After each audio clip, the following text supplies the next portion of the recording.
Today's reading is Job 8 through 10. In chapter 9, Job responds to Bildad, one of his three friends. Bildad insists that Job's suffering must be the result of sin. He suggests that Job's children died because of their transgressions. But earlier in the book, we're told that Job regularly offered sacrifices on behalf of his children, repenting for any sin they might have committed.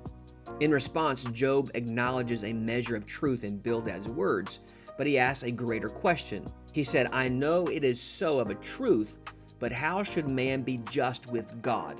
If he will contend with him, he cannot answer him one of 1,000."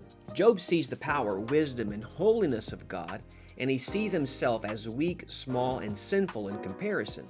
Certainly, sin defiles and corrupts. In Hebrew, the word for sin means to miss the mark or to fall short. Paul echoes this sentiment in the New Testament when he says, "For all have sinned and come short of the glory of God."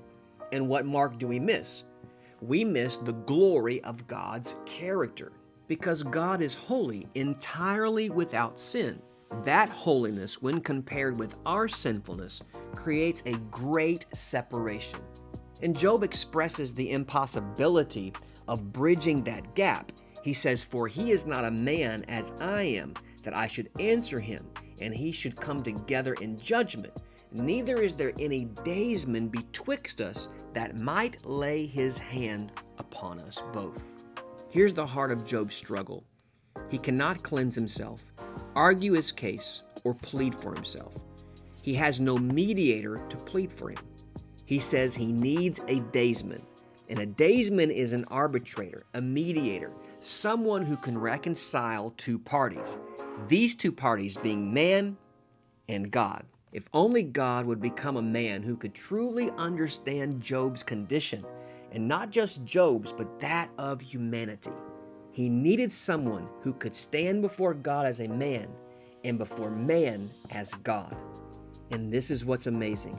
Paul writes, "But when the fullness of time was come, God sent forth his Son, made of a woman, made under the law, to redeem them that were under the law, that we might receive the adoption of sons."